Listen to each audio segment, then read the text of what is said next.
We're going to go through disability and business overhead expense. So I'm going to start with disability coverage and start with what's the difference. You guys, there's short-term disability, right, and then long-term disability. So short-term disability is purchased only on an employer basis. So short-term disability, again, can only be purchased through a group plan, and it's typically going to only cover a few $1,000s a month. So, figure $1,000 to $2,000 a month of coverage, and it's typically going to cover a maximum of about 6 months. Some of them will go a little bit longer than that, but it's really not designed to, if somebody has a disability or a claim longer than that period of time, it's not really designed to sustain their standard of living. So again, it's short-term disability, short-term in nature. Good morning. That if somebody has an ailment, they'll have some coverage or a little bit of coverage for up to a maximum of roughly about 6 months, sometimes 9 months, depending on the plan. Again, the only way that it could be purchased is on a group basis. So you can only purchase it through an employer-based plan. All right. Frank, anything that I missed? I know you're familiar with that. Anything that I missed on that, or?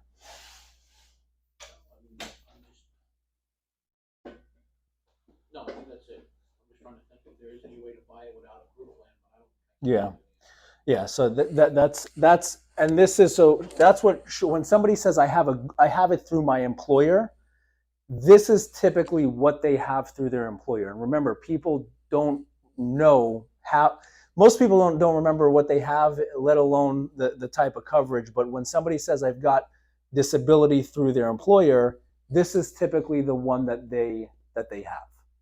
It's typically offered through Aflac, right? The quacking duck on the commercials. This is usually the one that sells that policy or that plan.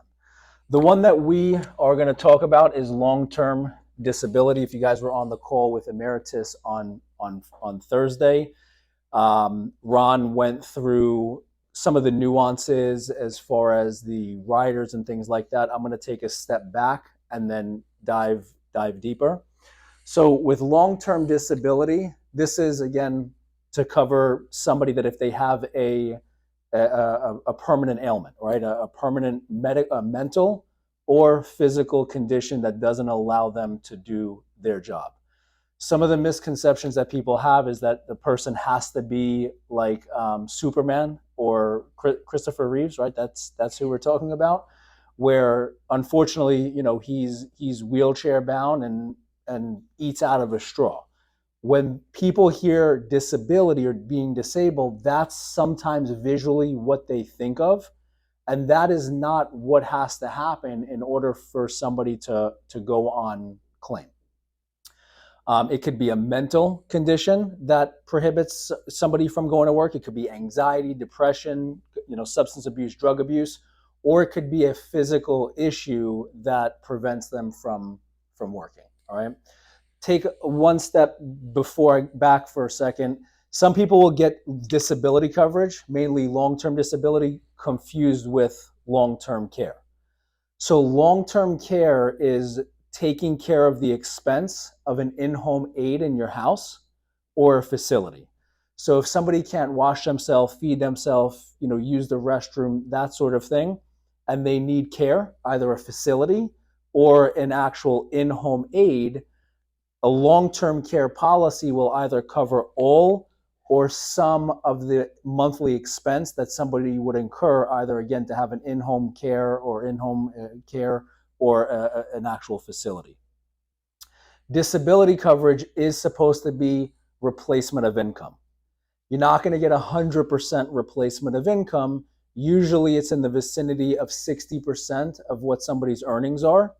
I personally don't tell a person 60% because depending on what they do for work, right? What's their occupational class? What's their age?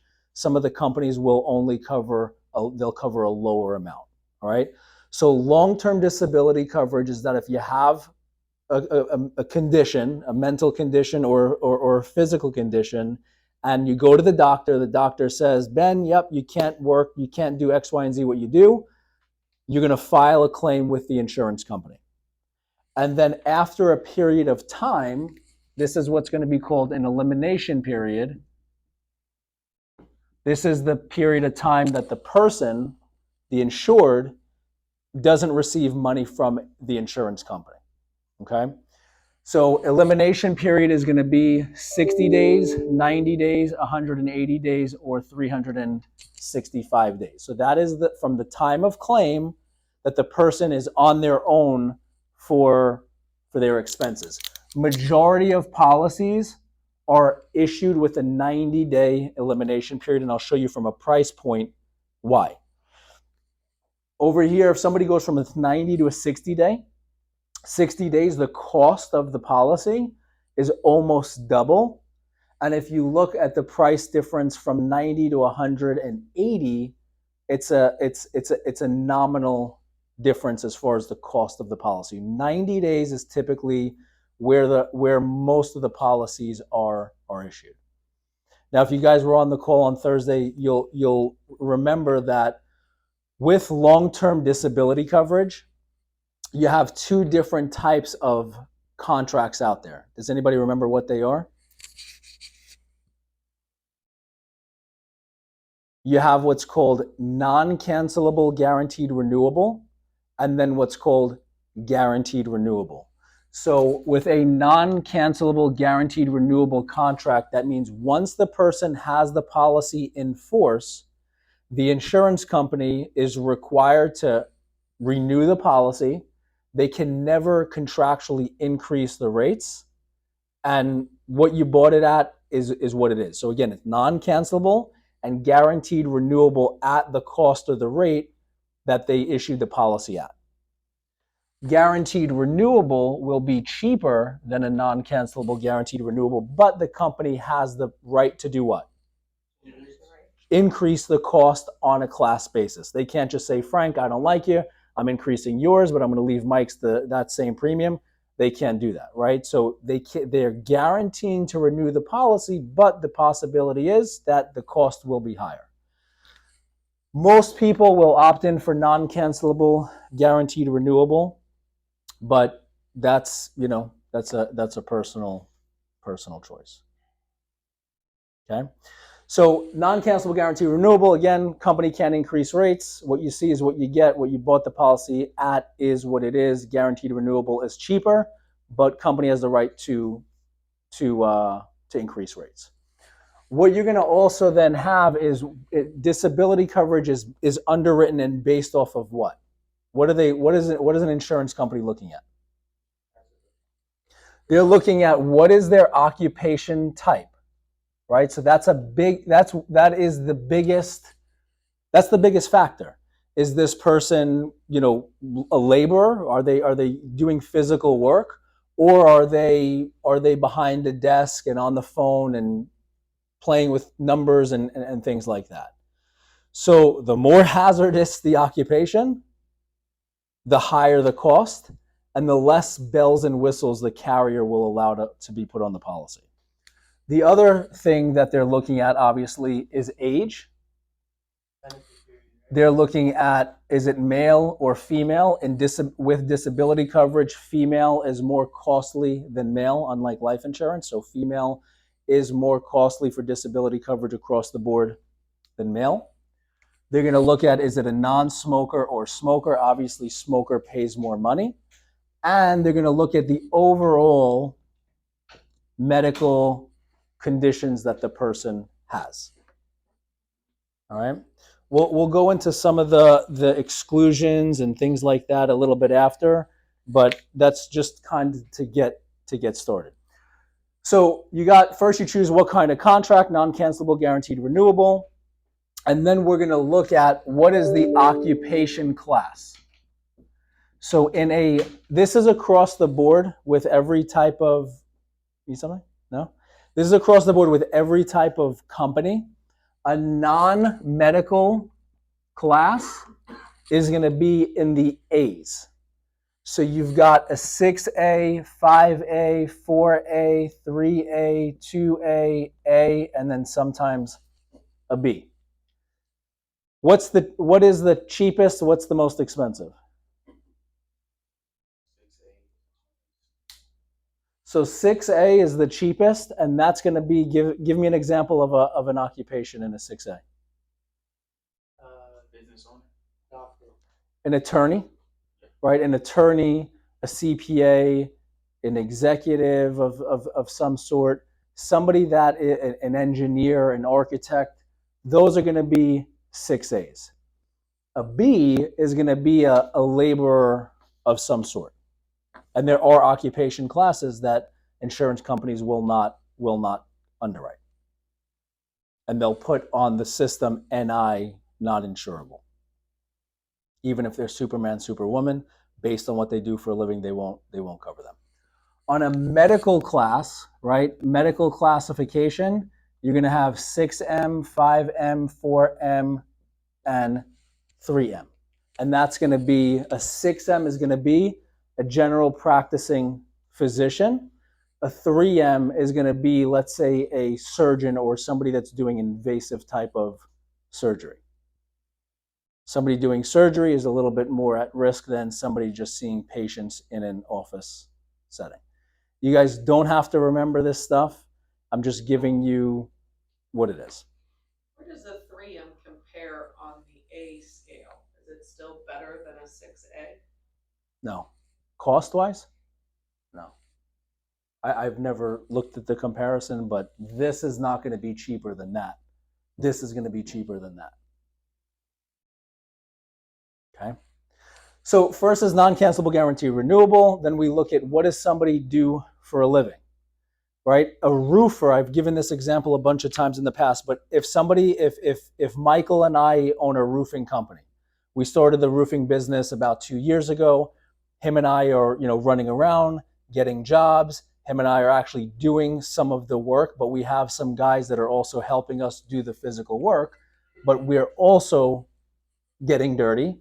Will the insurance company give us disability coverage? No. As a roofer, that's one of the occupation classes that are uninsurable.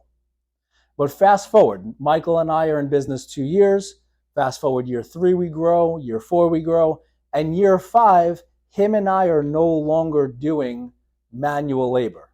We're in the office. We're making sure that jobs are taken care of. He might be doing the sales in the field and overseeing jobs. I might be seeing the overseeing the crew internally. But bottom line is Michael and I are not getting on ladders. We're not walking on roofs. We're not doing anything like that. Will the insurance company give us coverage? The answer is yes. So don't look at always what they do for an occupation class as what they do. You want to understand what are their day-to-day roles or responsibilities. Okay? So once we have which contract, then we know what is the person doing for a living in this system, right? Whether it be Ohio or Emeritus, but obviously in the beginning I'll help you guys. And you go into the system, you go into the insured tab, and you go here where it says occupation lookup. If I put here roofer, you'll see here it says NI not insurable, or rodeo rider, or a rigger, something like that is not insurable. Okay. All these other ones, let's say you have an architect is going to be a 6A. All right, so all of this is over here. If you don't know, ask me, or you can call, the internal wholesalers, whether it be Ron for Emeritus or George for Ohio National. But Architects, 6A is on the lower end of the scale, right? no, 6A is a better classification.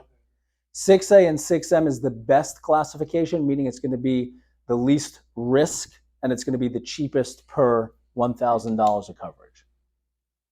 Good? So we've got the occupational class. We're going to choose what is the elimination period, right? So over here, I'm going to go in a minute to the benefits, but you're going to have here elimination period, 60, 90, 180, 365. Again, most of them are going to be 90 days. Then we're going to choose what is the monthly benefit amount, meaning how much per month does the client want to have come in as far as income replacement. With Ohio, they'll go up to $20,000 per month that they will have on their paper, but they'll participate up to $30,000 a month total. So that means a client can have $20,000 with Ohio and $10,000 with Principal, or $20,000 with Principal and $10,000 with Ohio. What if they have it at work? And then if you have it at work, there's a formula that we can input what they'll gap the coverage for. The max is 240,000 a year. Well, with any company, the max that they'll do is basically this same sort of strategy. They can, but they're going to be capped at the $30,000 a month. And remember, the $30,000 a month is going to be tax-free as long as they're not writing the premium off. So somebody getting a tax-free income of $20,000 a month or $240,000 a year, that's equivalent to a $360,000-ish taxable income. Yes, ma'am. Are they allowed to have more than one policy? So a client can have more than one policy, but they cannot exceed the total of $30,000 from all carriers. Yeah. People that don't have disability coverage, what are they doing? They're self-insuring, right? Right. They're insuring if they become disabled that they can afford to handle all of their bills without the assistance of a company. So somebody making $10 million a year might not need disability coverage for that reason. We'll go into, if you own a business, what does it look like and what can continue in a second. I just want you guys to get the base understanding of what this is, right? So you're going to choose. Now, if the person is eligible to receive $220,000 a month, do they have to take that amount? No, they could take anywhere from $1,000, well less, but $1,000 a month up to the $20,000 per month. Okay. So you've got your elimination period, what your occupation class is, what amount per month do they want covered if they became disabled, and then you have what's called a benefit period. So this is if I go on claim, how long after 90 days, how long will the insurance company pay that benefit? And they'll pay it for 2 years, 5 years, 10 years till age 65, 67, or age 70. Now over here, the 2-year, the 5-year, and the 10-year is from the time of claim, not from the date that the policy is issued. So if a person is 40, they have let's say they go with a 2-year benefit period for $5,000 a month, and they don't go and claim till age 50, the insurance company is going to pay them from age 50 till age 52. Same thing with a 5-year, same thing with a 10-year. Till 65 is obviously they'll pay the claim from the time of claim till age 65, or till age 67, or till age 70, whichever one they choose. Is that something that the insurance company dictates the age?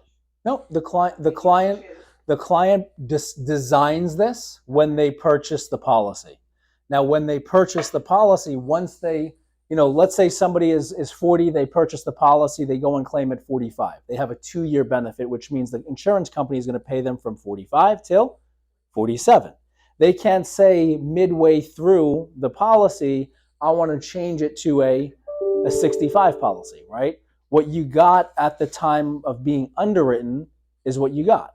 Now, if they're not on claim, right, and let's say the person is 30, they graduated school, or 25, whatever it is, they're just starting out, they do this plan, the 2-year plan, just to save on cost.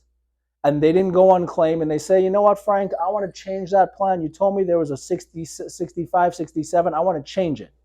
They can go through underwriting to issue a new policy, but they would have to go through underwriting. In the insurance world, anytime the company is on the hook for more money, meaning more benefit or longer benefit than the person originally applied for, what does the person have to do? Medically qualify. right? So the bare bones of any disability policy, whether it be Principal Emeritus or Ohio National, is going to be the first step is what is the client's name? What is their gender? What is their age? Do they smoke or not? And are they in the medical field, non-medical, or chiropractor? Non-medical, let's just say this is an attorney, just to, give that as an example. Attorney is a 6A, click OK. And let's say this person is earning $100,000 of income per year, verifiable income. When we talk about verifiable income, this is if they were going to apply for a mortgage and provide that lender financial information, that lender would give a loan based on what that person's verifiable income is, right? If the person is not showing income or they're showing a loss, are they going to qualify? No, they won't qualify for a loan. They also won't qualify for this. So let's say they're just showing $100,000 of verifiable income. On the additional info tab here, there's nothing that they need to input here. What Tricia was mentioning is that if a person has, see it says current coverage, if they have additional Ohio National individual disability coverage in force, you put the amount here, the monthly amount that they receive. If they have another company, so another, let's say it might be Principal, Emeritus, Guardian, a Mass Mutual policy, they put that monthly benefit there. Or if they have a group long-term disability plan, they put that amount there. Not they, we would input the numbers there. They'll have flat price policies up to 2 years for short-term disability. They want that in that spot of that. No. Yeah. So again, this is what that tab, additional info tab, is that, really nothing there. And then this is the design page, all right? So the bare bones of this is what is the elimination period, right? We're choosing 90 days. What is the benefit period? We're going to choose, let's say, age 65. And then if you solve for illustrate maximum coverage available, it's going to give you the amount up here where it says 5,000. So for that person that's 40 years of age, a 6A occupational class, they're eligible up to 5,000 per month. If that person was making $200,000 a year of income, they're eligible for $9,300 a month. And obviously every time you put, increase the income, the benefit amount is also going to increase as well. Question? No? Okay. So let's just keep it simple. I'm going to put $100,000 as the verifiable income. And then you have a bunch of riders. Every one of the companies out there, and we'll go through again the carriers that manufacture the contracts the right way for long-term disability. In my opinion, you have riders that are, I'm going to do it, if I do it here, you guys can see it. I'm going to do it over here. So with, riders, in my opinion, there are riders that are must-haves, and there are riders that you can have. So a must-have is going to be what's called your own occupation. So if you look at this tab here, it'll say OCC, and if you just put your cursor over it, it'll say pure own occupation rider. Own occupation or pure own occ means that if you can't do what you do for a living, but can do something else, the insurance company will still pay you. So the example I always use is my brother is a Mohs surgeon, so he's a dermatologist, but what he does is remove cancer from people's skin. So obviously he's doing surgery and he's using his hands to perform the surgery. Let's say all of a sudden he has an issue, he gets hurt at home playing with the kids, and his hand is now shaking. Can he perform surgery anymore? The answer is no. Can he practice general dermatology? The answer is yes.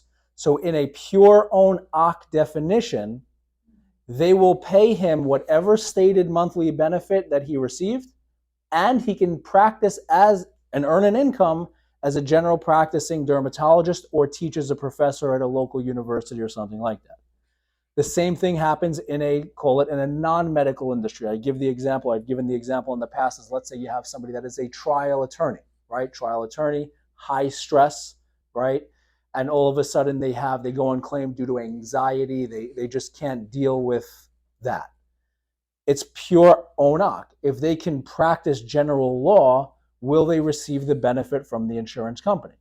The answer is yes, right? So own occupation or pure own occupation is that if you can't do what you are trained to do and what you do each day, but can practice doing something else and receive money and income, you can double dip, meaning you can go on claim and receive an income for the disability policy.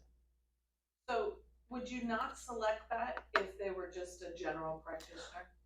No, I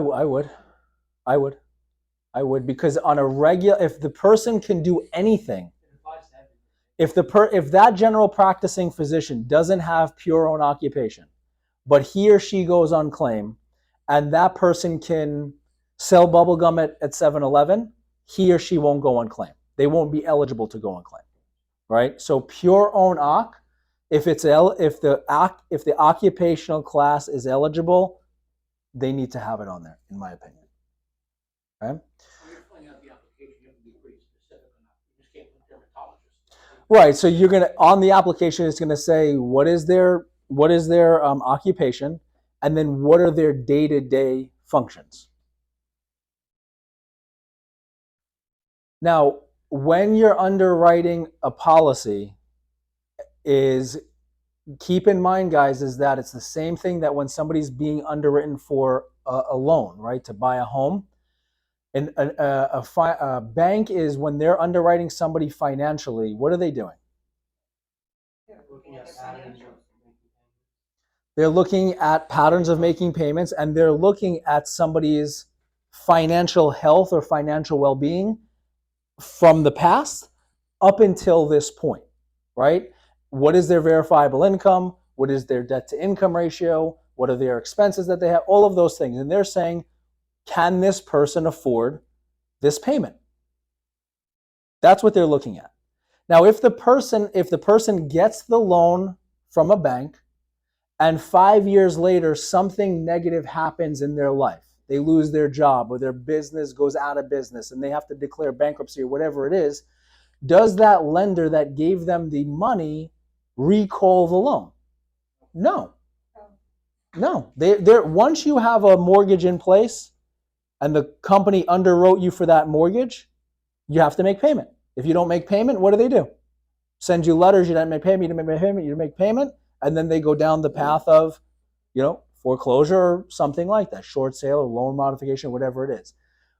My point is the same thing applies in this world, right? So meaning somebody has or is applying for disability coverage or any insurance policy for that matter, the insurance company is looking at what did you do in the past and what do you do now? In the future, whatever changes, right? No one can predict the future. So we had have a client in underwriting right now. He said, one of the questions that's asked is, do you have foreign travel plans now or in the next 2 years? He said, no, but I may. Do you have tickets in your hand to fly to Egypt? No. If you don't have plane tickets to travel internationally, do you put that you may? No. I may go hang gliding. I may go bungee jumping. Am I planning it right now? Do I have a date set? The answer is no. My point is, with an occupational class, that could change and their duties can change as well. But once they have a non-cancelable, guaranteed renewable contract in force, what can the company not do? Cancel it. So we have a young physician. He's a neurologist that just finished his residency in Miami. He's a neurologist, right? He doesn't do any invasive surgery. He is a general neurologist. He may go into surgery become a surgeon. How do you call it? A surgeon, or neurological surgeon, or a neurosurgeon, saying it easier. but he's not yet. If he does do that, his occupational class will go from here, 6M, to a 3M. He's locked in at a 6M. If he goes and becomes a neurosurgeon, does the company recall that contract? No, they can't. But does that become his own occupation? No, it's the occupation that he was underwritten for at the time of application. That's why that is key. If you want, if you want more coverage, doesn't it go back to underwriting? So if you want more, you either get more if you built it into this policy, or you get underwritten for more. If he's underwritten for more, what would he be considered? A 3M. How does it apply? If he starts as a doctor and then becomes a roller coaster, whatever guy, then does it apply if he becomes injured at the roller coaster Yes. job? If you couldn't do what you were skilled and trained to do at the time of application, yes. In a scenario you're talking about where he needed more coverage, would he just get a separate policy, so his first policy would still be 6A? Correct. Correct. So he would keep the 6M contract in force. Let's say he didn't have, and we'll go through in a minute if you include the GPI rider, let's say he didn't have that, he would leave that in place and just get an additional policy at a 3M classification. To make up the difference. To make up the- Verify it forward. Correct. So the first one that is a must-have rider is pure own occupation. The second one is going to be, I personally do, is what's called, it's removing the mental and nervous and substance abuse rider. So in English, what that means is if that box is not checked and somebody goes on claim due to anxiety, depression, substance abuse, or drug abuse, the insurance company will only pay for 2 years. Okay, so if even if they have a benefit of 65, 67, or 70, if that is not checked, they will pay, the insurance company will pay, but they will only pay for 2 years. By checking that box, it removes that, and it will pay for how long? Till age 65, 67, or 70, whatever was selected. So it's unlimited mental and nervous. And what that means in English is that if you have anxiety, depression, substance abuse, or drug abuse, it will pay for the lifetime of the contract. Yes, ma'am. So if you check that off, does that make the rate more? Yes. A little bit. Oh, really? You'll see. And then the last one is going to be enhanced residual rider.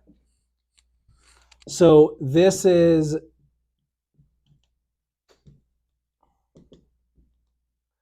if the person has a partial-ish disability. So the example I always give is my stepfather has had surgeries, hip replacements, shoulder surgery. Recently, it was a double back fusion. Okay, in Memorial Hospital, they had an error. They had to go back in and reconfigure the surgery that same week. They did. He was in the hospital for a couple weeks, went from Memorial Hospital to a rehab, and then he went from the rehab home doing outpatient therapy. And he's a business owner. He's in real estate, been in business for himself for 30 plus years. So in business for yourself, he went from being able to work a lot to not being able to work at all, and making money to making no money. Now, what happened after he goes to outpatient in the house? He slowly goes back to work. So if somebody has a certain percentage of loss of hours or income due to the ailment, the insurance company will cover the full amount, the full $5,000 benefit.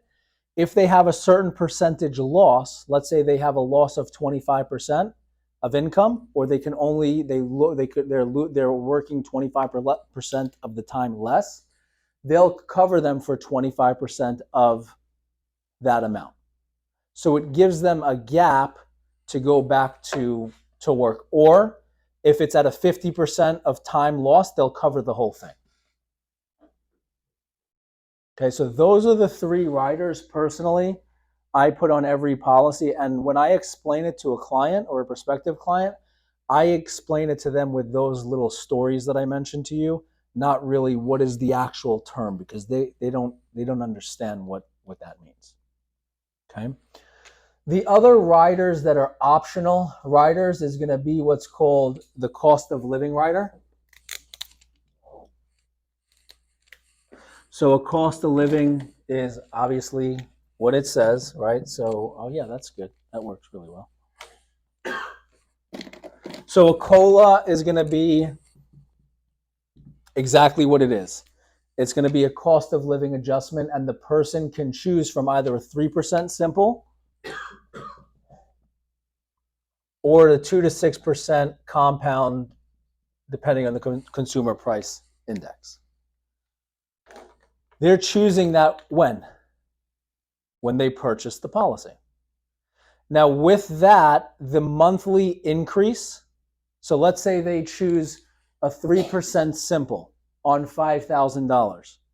What does that mean? They choose this one.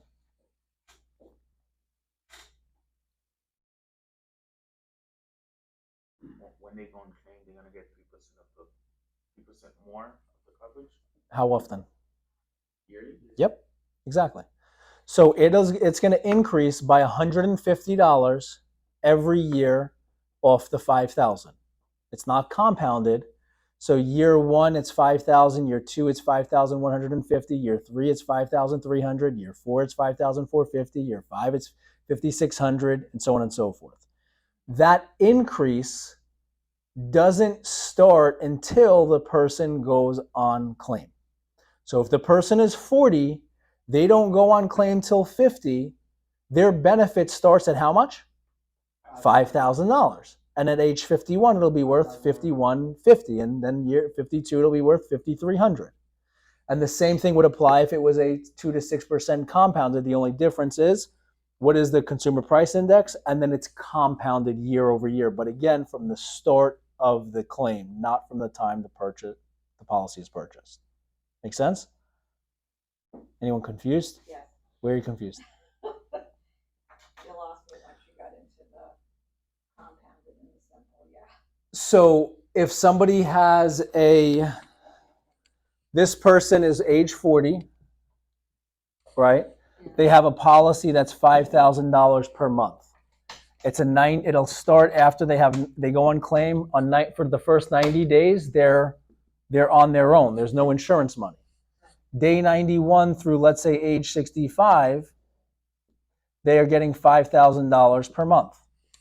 If the person goes on claim, hypothetically at age 50, year 1, their benefit is $5,000. If they did a 3% simple, that's going to increase by $150 a month. $150 a month per year starting age 50.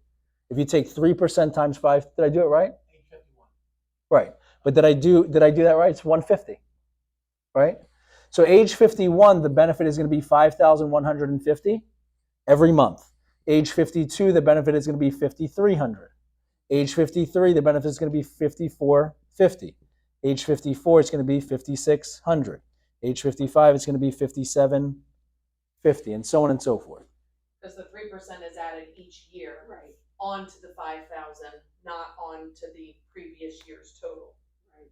So 150 per year added on. Okay. Because it's simple. You guys don't have to remember all this stuff. You don't have to. It's not a must to remember it, but the more you hear it, once you got to hear this, you've been to this, but you got to see this 5 times. Every training, in my opinion, you got to see about 5 times. In a way, though, we kind of should know this. So when we're I'm saying for this, correct, but for the sake of where you are and Oh, I just got it. starting Yeah, and all of that, okay. you don't have to worry about it now. Yeah, when at this point, Nicole, when you have somebody, you're coming to Trish or I or Right. Mark or whatever, and we're gonna do it for you. But yes, you eventually should know it. But at this stage, don't give yourself a headache. Okay. So the other optional riders, COLA, right, cost of living adjustment. Then you have what's called Social Security.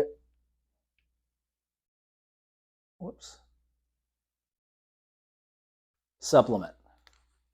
So this means that if somebody goes on claim, I don't put this on policies personally, but it's not a bad option. If somebody goes on claim, they have to then apply for disability benefits through Social Security. If they get denied those benefits from the government, there's an additional monthly benefit that will kick in from the insurance company. You have to put, they have to have that on if they're government employee. Are you asking me? No, I'm telling you. Okay. I talked to George. George? He said if it's a government employee, that has to be part It makes sense. It does it automatically if you say. Yeah, if you click it, yeah.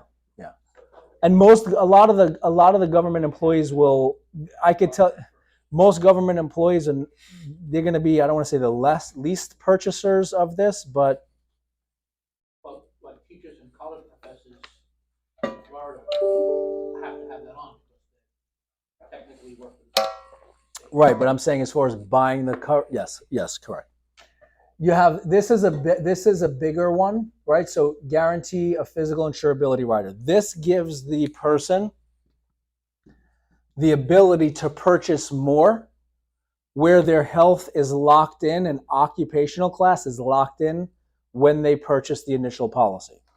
So let's say you have, to Ephraim's point or whoever was saying it a minute ago, is that the person has this is a 40-year-old, I'll change it for a second. Let's say it's a 30-year-old.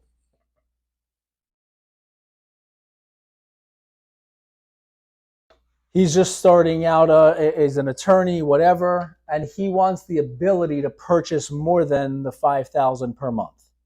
But he wants everything to be locked in today. So if you go here, he's eligible for a maximum of an additional $15,000 a month. Now, if he goes on claim today, how much is he getting? $5,000 a month.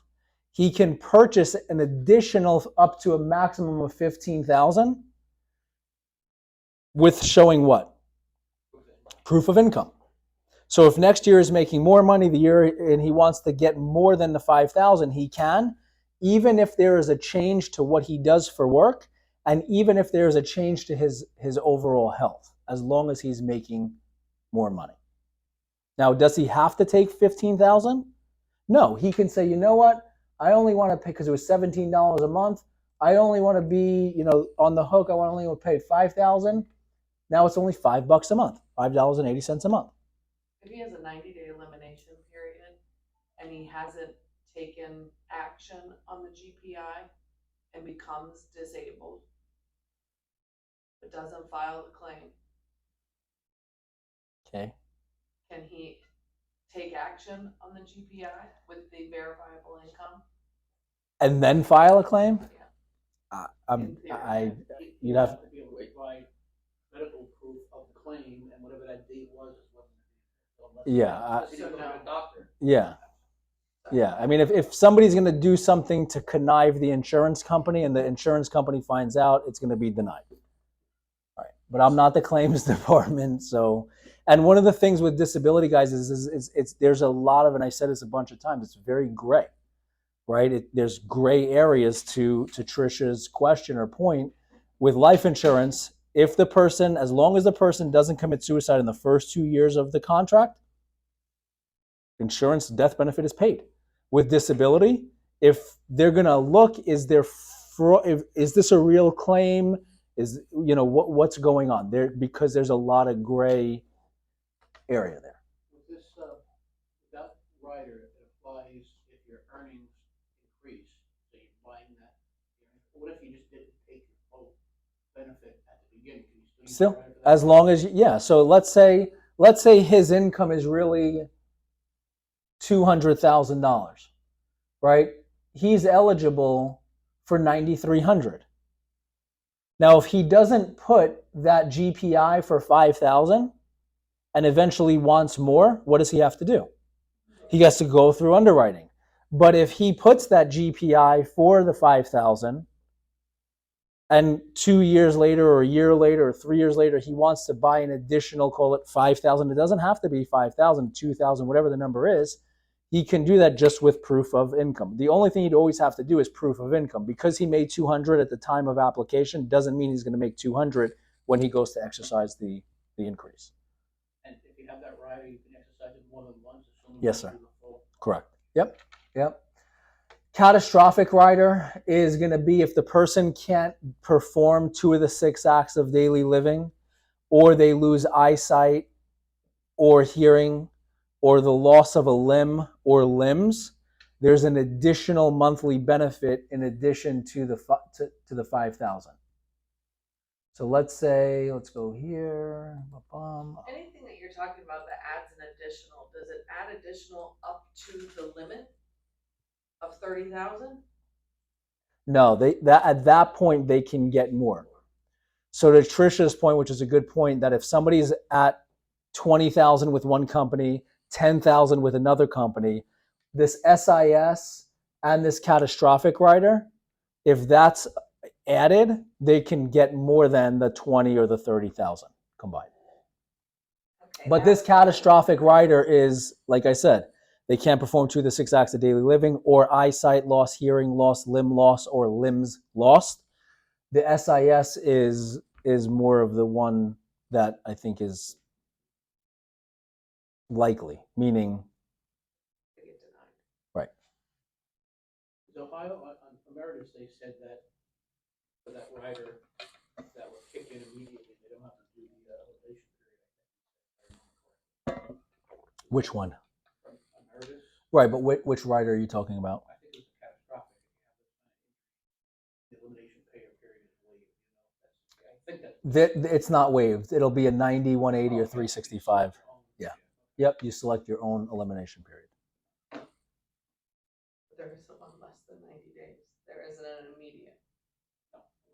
So if somebody puts all of this on there, right? The enhanced residual rider, if they had call it a partial disability, this COLA where they're going to increase it by, let's say, 3% simple per year, own occupation, unlimited mental and nervous, they're going to get $5,000 additionally if the person, loses eyesight or a limb, what have you, and they wanted the ability to put an additional $5,000 a month, and you go to Ledger, whoops. If you have any errors, it'll tell you what the error is. You want to pay monthly, right? So you always want to either annual or monthly. We're not going to do any discounts for this example. When we go to Ledger, Nicole, what it does is it itemizes what every cost is. And this is with every carrier's illustration. So a base 90-day elimination period for $5,000 a month on a 40-year-old, paying this $5,000 a month till age 65, is going to be $73 a month, $73.30. That's without any riders. If you, is it a 30-year-old? Correct. It doesn't matter, 30, 40. So on a 40-year-old, it's $106 a month. If they're adding that guarantee of physical insurability, meaning the ability to purchase $5,000 or more per month, in addition to the $5,000, it's $6.76 a month. Enhanced residual, it's $17 a month and change. Cost of living is $14 a month and change. Catastrophic is $10 a month and change. Own occupation is $5, and then unlimited rental is $14. So it's $173 per month. That's like $2,000 a year. For Yeah, it's $2,090. $13,000 potential benefit if you, right? If they exercise all of it, yeah. If they exercise this. But if they exercise the GPI, the 106 goes up, right? Correct. Yep, the whole thing will go up.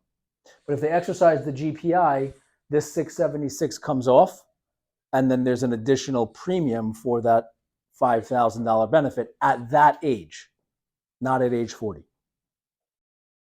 At the age I that they get it. got the policy, or at the age that That they are they now? that they exercise it. Got it. Their current policy premium will never change, but let's say 5 years goes by. Yes.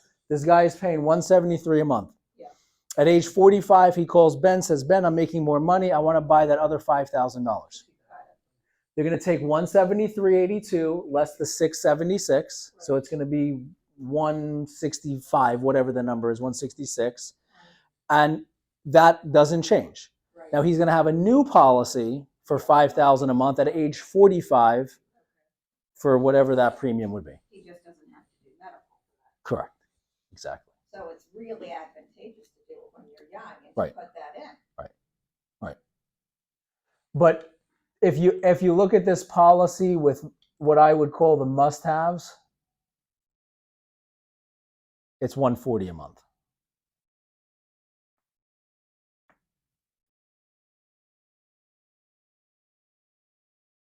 And the way that I explain it is that you're getting a $60,000 a year net income, equivalent to $100,000 a year gross income, protected from now until 65. So if you look at that, you take 100,000 times 25 years, it's a $2.5 million bag of cash. That's on a taxable basis. If you took 60,000 times 25 years, I don't know what that comes out to. 1.6. Is 1.5 million. So 1.5 million is net, right? And then the cost for that, you were. I just said it doesn't matter exactly. It's and the cost for that is $40,000 over the course of 20 years. Would you pay 40 to have a guaranteed net protection of 1.5 or 40,000 pay to protect 2.5 gross? That's the numbers. No? No, but I don't understand because that's assuming that you take the benefit every single year. So I mean, I guess you are.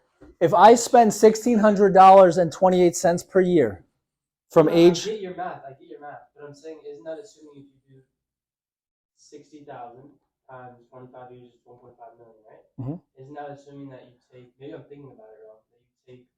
That's like you're paying 40,000 for 1.5 million of coverage, but you're not partaking in the payment for the 25 years. If the person doesn't go on claim, they are.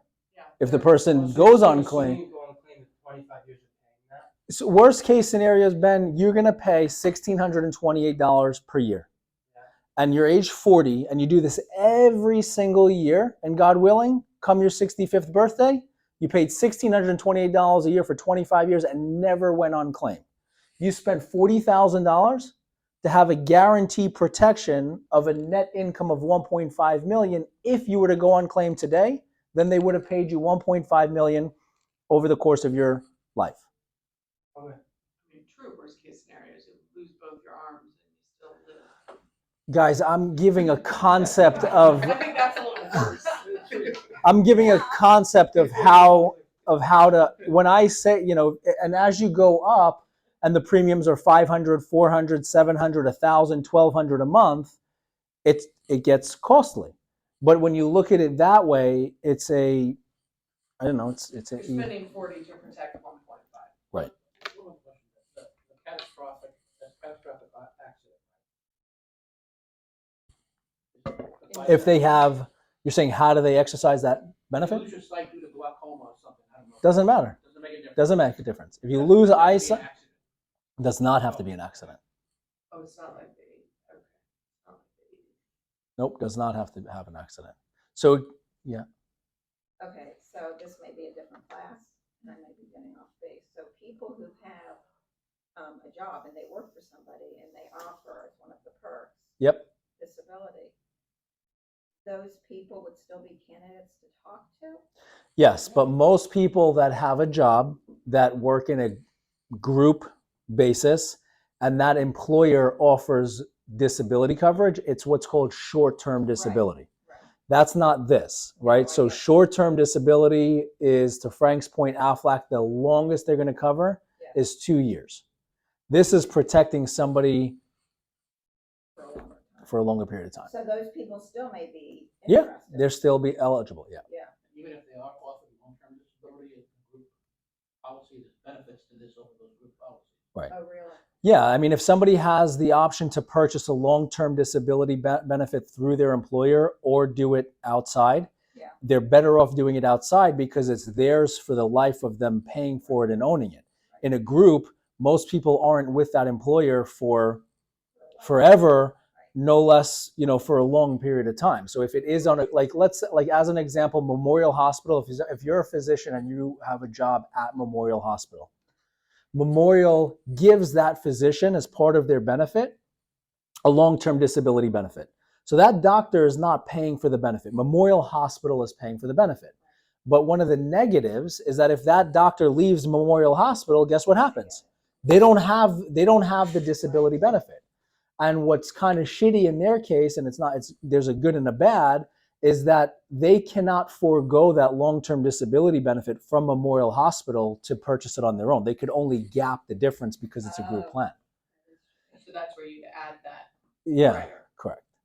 to add Correct. more in case they. But you're not going to see this long-term disability anywhere other than there and in a law firm. Those are the two, in a hospital, physician's practice, or a law firm. Those are really the three places you're going to see long-term disability there.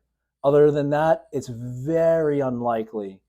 We just got a case in that there's a business, they have 10 employees, and it's some sort of spa type of business. I don't remember the name of it. They actually have short-term and long-term disability.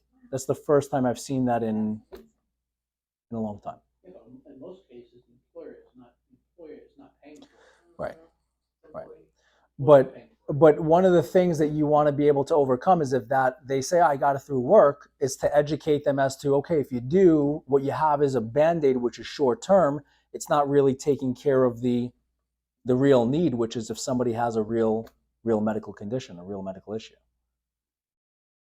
Okay. So what kind of things medically qualify someone from getting? So, I mean, anything that the person can hypothetically go on claim now for, they would potentially be disqualified. So if they had a stroke and they recovered, they fully recovered? It would depend. I mean, it's unlikely that they would get the coverage, but everything with this, guys, is on a case-by-case basis. But in that case, if the person had a stroke and they fully recovered, it would be how long since the stroke, what else do they have going on, Could be issued with exclusions too. Correct. So how this is issued, it's either you have an exclusion.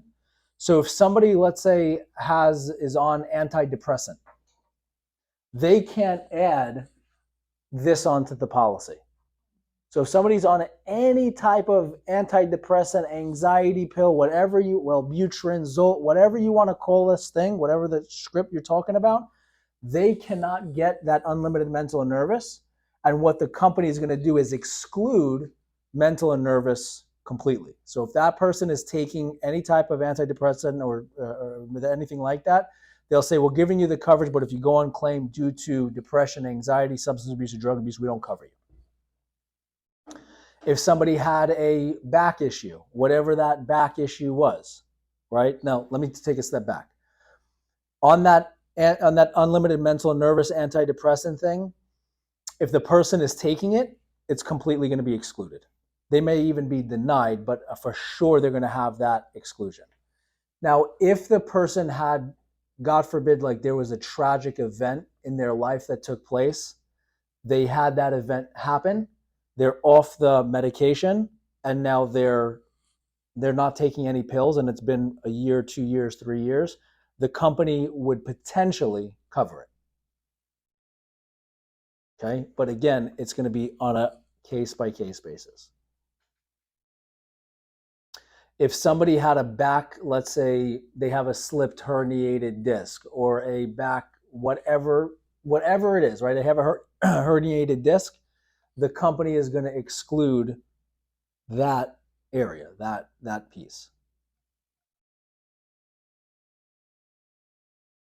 It doesn't mean don't get it, but we had a young doctor that it was a back issue, and we said, great news, you're approved. They're excluding your lower lumbar back because of blah, blah, blah, whatever it was, right? He said, well, why would I get it? Well, there's many other reasons or ways that you're going to be potentially going on claim. And if you haven't gone on claim for this up until this point, meaning you're working, you're a doctor, you're healthy, the likelihood of you going on claim because of this is not necessarily there. So this is more for, remember, most people when they have this, the number one purchaser is going to be physicians, number two is executives, and then attorneys. That's who the number 1, 2, and 3 purchasers of the. People that really understand. Yeah. Yeah, really good. Yeah, it's again doctors, executives, attorneys.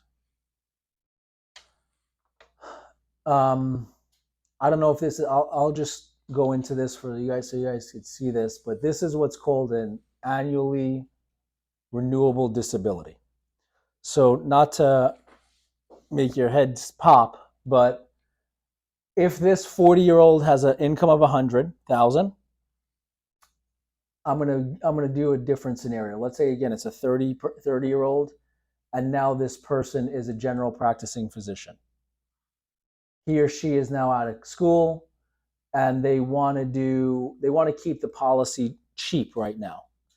They changed the non-cancelable guaranteed renewable contract to $100 a month, and they make this RD contract a benefit of $4,900. So if they go on claim, let me go back for a second so you guys can see the premiums here. So you got 5. So you have a $5,000 a month benefit, right, for a 30-year-old with the 3 must-haves, and the premium is $107 a month. If the person wants to save a few dollars, they can do so by taking this RD, which is they're going to still have the same $5,000 a month, except the premium this year is going to be $70 a month. And it's going to go up every year. And if you want to see what the numbers are, you go to this reports tab and you go to RD premiums page, print preview.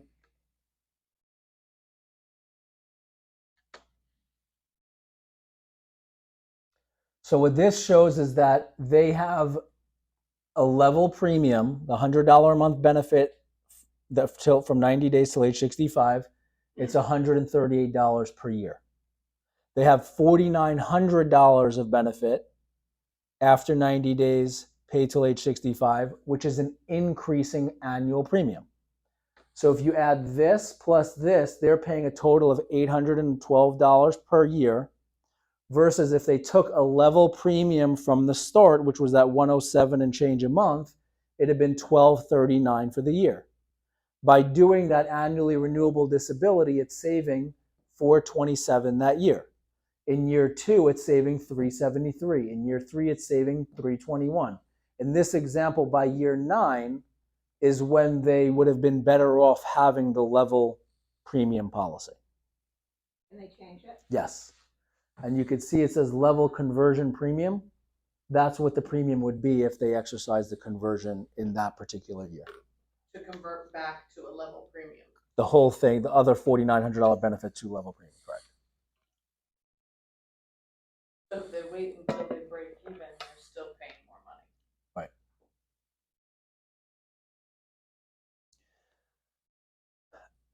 Guys, when you're building these things, I'm educating you on what's out there. Obviously, with this, I would say just come to us in the beginning, because there's a lot of moving parts.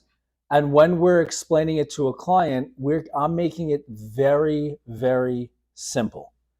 We're not going through all of the Baskin and Robbins flavors over here, asking them. I'm telling them these are the 3 things that you need to do, and here's why, and here's an optional benefit of this and this. And then I feel it out based on that discussion. And you kind of get a gauge from the client as to where to direct the conversation.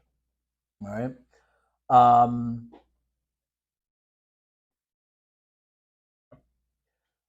On Ohio, as you guys know, is that if the person is applying for a $1 million term policy or more, or a $250,000 permanent life policy or more, they're eligible to, if they do the disability at the time of life insurance application or within 90 days of the life insurance policy being issued, they can get a 10% discount on the DI contract for the life of the DI. So this person would basically be saving $10 a month if they got $1 million term or a $250,000 IUL. Even if they cancel the term or the IUL or the IWL the whole life in the future, even month 2, they still have that discount on the policy. They're also eligible if they don't want the life insurance and they're a doctor, an MD or a DO, right? They're eligible for also a 10% discount through the AMA affiliation or eligibility to affiliate with the AMA. You cannot stack discounts. So for instance, if it's a doctor and they buy a life insurance policy, they don't get a 20% discount, they get 10.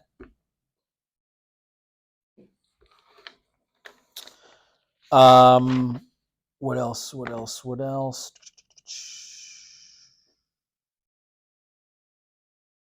use the AMA discount, don't you split the commission? It's 90-10, yeah. 90 you, 10 is the whoever, the Millennium Group or whatever it is that has originated that thing. Most of the time when I've had those conversations, I'm getting the physician to get either $1 million or $2 million, whatever term, and or an IUL, just because it's needed on they need it. What else is there?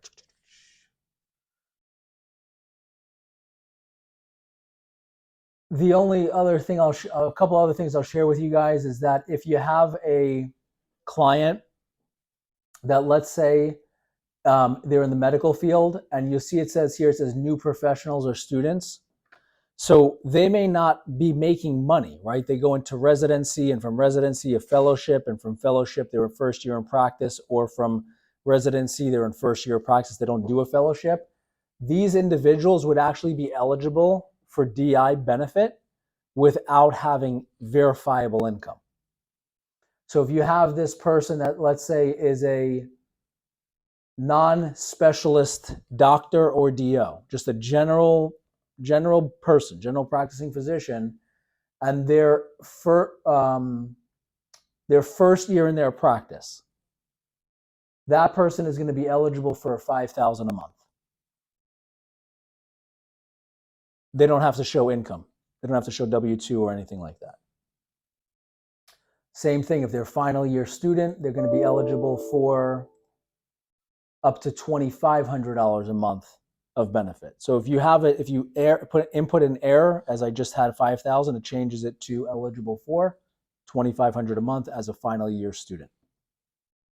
Now, that's not just for physicians. You could do in the non-medical world, again, new professionals or students, and if they're a final year student or their first year in their practice, depending on what their profession is, they're also eligible for benefit without providing financial documentation. And somebody that, let's say, is an attorney, they come out their first year in their practice, and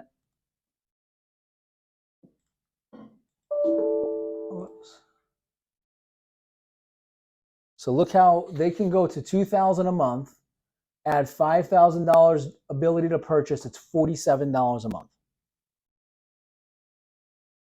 So they only have a $2,000 benefit if they go on claim right now, but if they are making more money and they want to exercise to get additional $5,000 a month to make it a total of $7,000, they can.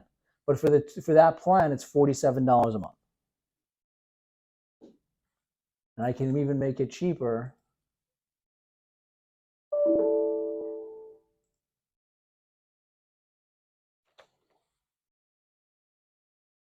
Now they only have a $1,000 a month benefit with the ability to purchase another 3 to make it a total of 4.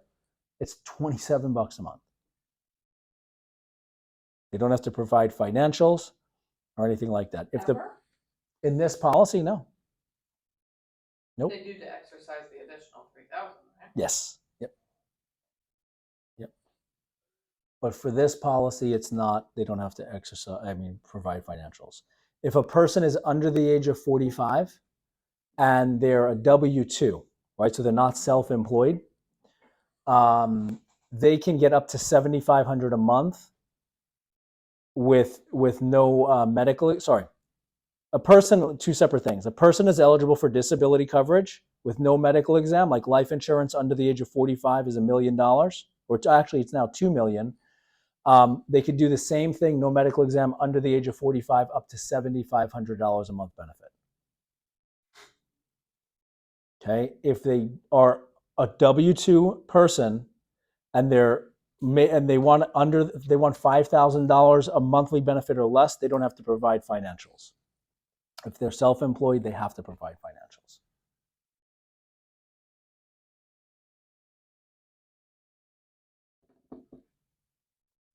We went into exclusions, we went into that. So when somebody is underwritten for this, on the application, I think most of you guys know this, but they can I erase this?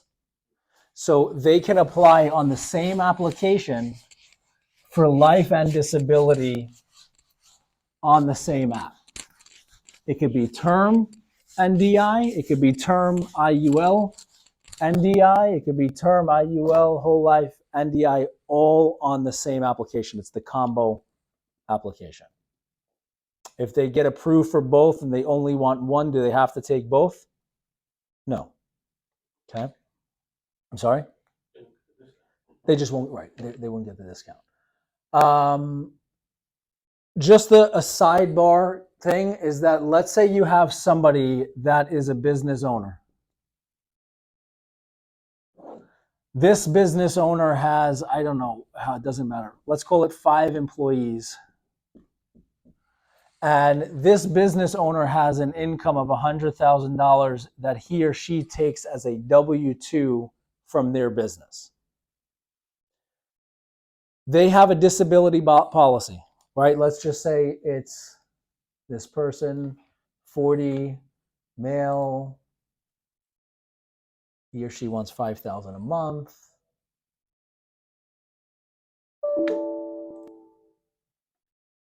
Whoops.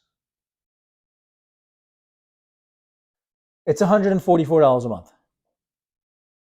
This business owner goes on claim, right? Let's say whatever they do for a living, we could use whatever the scenario is, but they go on claim. Not only, so this stops, the W-2 income stops, but let's say he or she is receiving $200,000 in distributions. Does that have to stop? No. If he was making $1 million in distributions, does the distribution have to stop? No. Can he or she get the W-2 income from their job, from their business? No. So if somebody owns a business, their W-2 has to stop, but the distributions does not. That's a real important, in my opinion, it's a very, very, very important thing to bring up to business owners. Because owning a business has nothing to do with it does, but on paper it doesn't, running a business or being part of the job. Okay, so I have somebody that I sold a house to. He has one of these chain car mechanic places, right? And he probably has 5 or 6 employees. So if something happened to him, he won't get his W-2 income, but he can still get income, like have the business still running. Yeah. But so his role has now changed. Correct. He's not running the business, so he has somebody else running the business. Correct. But he can still get the income from the business. Yeah. He still owns a business. Disability insurance covers the income. Right. Being a business owner is, You were drawing dividends on the stock, you still Right. get them, it's the same thing. Correct. You have ownership and you're drawing profit from it. so it's covering Not him as an income. employee, not as an owner. Got it. It's not salary.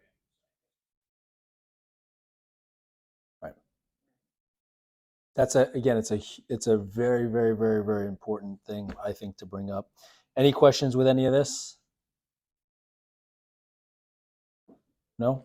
Okay, business overhead expense is, I'm going to pull up with Emeritus. So business overhead expense is what does it do?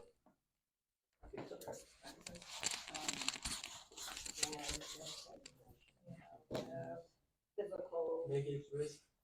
Yep, mitigates risk. Good point. It covers the expenses. It covers every business expense for that owner except the owner's W-2 income. So if you have, let's say, again, we have this case, I used it last time as an example. This guy is a dentist. He's in Boca.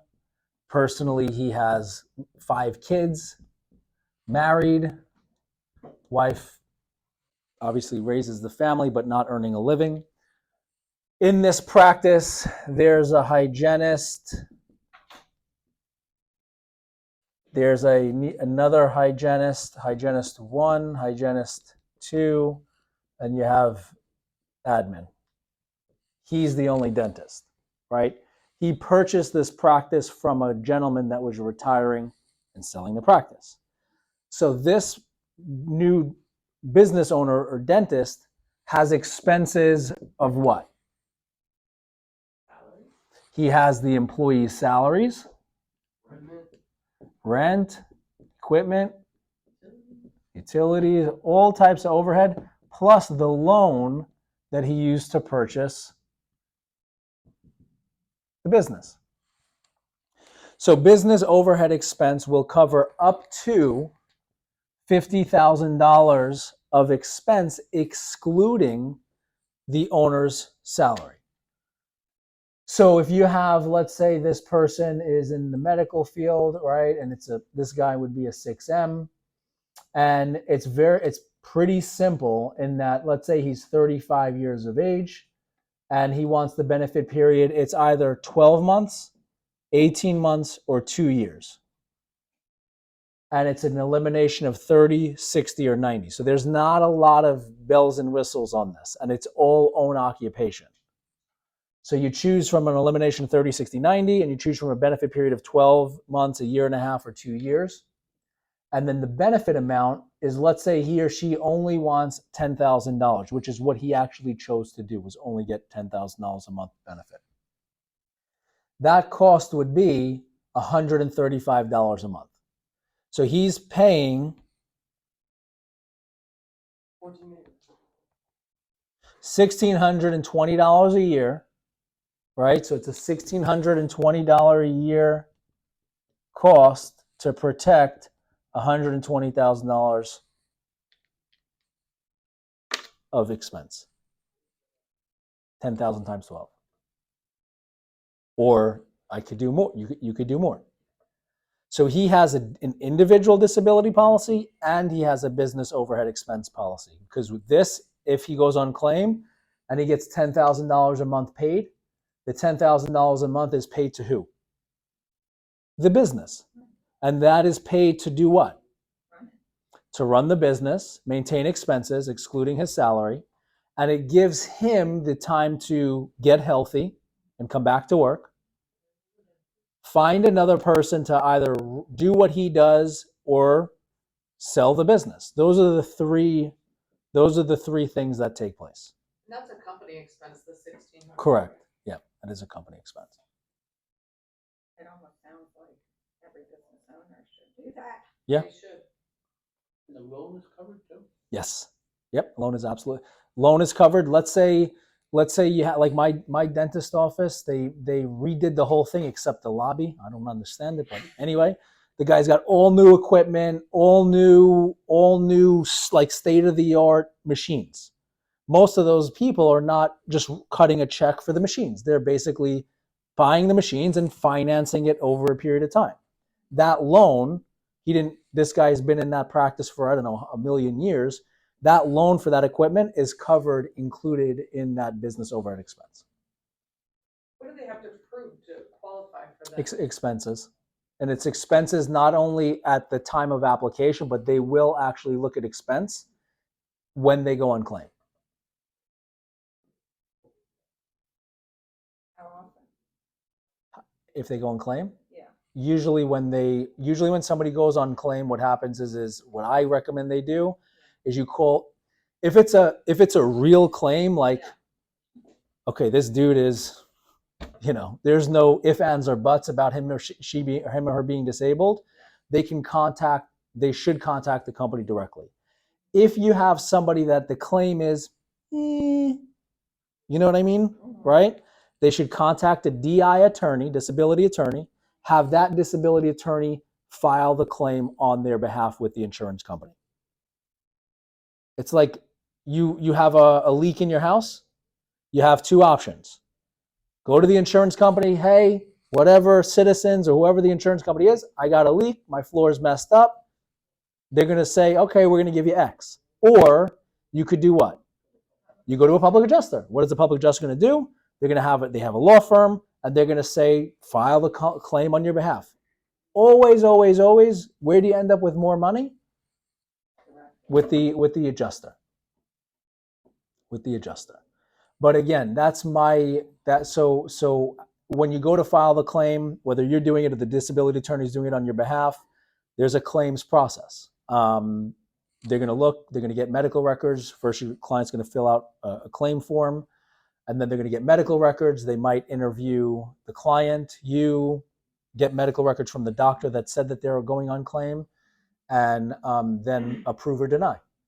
And at that point, they'll, if it's a benefit for a year, it's. I mean, they could do whatever. They could check it as monthly if they wanted to. Wow. They're. Do they pay the actual benefit amount, or do they actually pay the expenses? They'll pay the benefit amount if the expenses are up to that amount. But let's say the expenses don't cover it. There's not that many expenses. They'll pay whatever those expenses are. But they don't pay the mortgage company. Right. They're just paying the business a sum of money, whether it be $5,000, $10,000, $15,000, whatever the number is. Right, but in your example before, let's say a person who just leased all this new equipment without the insurance policy, and their expenses were $50K. Now, 10 years down the line, that's paid off, and their expenses are $40K. Right. Making up numbers.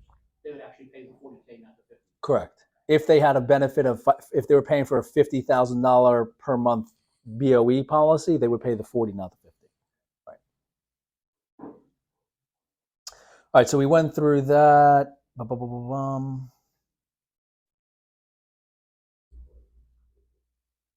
So just really quick on a couple of companies here, and then we'll be done, unless you guys have some questions.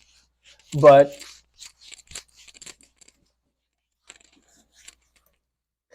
so the companies that manufacture this or if somebody has MetLife doesn't manufacture long-term disability anymore. But if somebody has a policy in place from MetLife in the past, it's likely that it's a good policy and don't change it. Today, but they're not manufacturing new policies. Today, the manufacturers are going to be Ohio, Principal, Emeritus, Guardian, Standard. Those are the ones that have the right contract and the pricing is good. We have a client that he's a nephrologist right here, right down the block. Guy came in, is a nephrologist, kidney doctor. Wife is also in medicine, lives locally, kids, the whole thing. Said, I'm good. I got disability. I got it a while ago, when I was in residency. Great. Who do you have it with? He has it with Mass Mutual. So he was going through the underwriting process for life insurance anyway. So we said, Dr. So-and-so, what most of the time I've seen in my experience is that with these policies, they're much more costly, which they are, than these policies. Since you're going through underwriting for life insurance, what I'd like to do is get you approved for the disability benefit. Look at your current Mass Mutual long-term disability policy. If what you have is good, we're going to leave it alone. If not, and we can get you a better contract with the bells and whistles for cheaper, then obviously it's going to be a no-brainer to do it. What do you think? Yes, let's do it, because he was going through the underwriting anyway. He had a $7,500 a month benefit with Mass Mutual from a few years ago. We got him a $12,000 a month benefit and we saved him $100 a month. Wow. So some and some of these policies, it's not always the case, and you got to know what you're looking at. Like I could tell you, if you give me a client's policy from MetLife, I'm going to probably tell you 9 out of 10 times we're not going to beat it. It's the right contract, and you're not going to beat the cost. It really just depends. Say it again. That's why they're not in the business. No, that's not that reason. Not that reason. So Mass Mutual. What else was I gonna say? That's it. Any questions? Even if they have a policy from one of the top companies that you've listed, you'd still recommend reviewing it, right? In case there's opportunity, they don't have the RD and they want to Right. have it. So Trish is bringing up a good point. If somebody has a policy, I didn't put it on here. Northwestern actually has a good disability contract. But what most Northwestern reps do is they issue all of the contracts as RDs, annually renewable disability, almost 100% of the time. And most of the people, the agents, don't service or review or revisit or whatever you want to call it, service the client. And I've gotten a bunch of that dentist is exactly an example of one of those dentists that had a Northwestern RD contract. Agent didn't review it with him. We reviewed it, and it made more sense for him to replace what he had than keep what he had.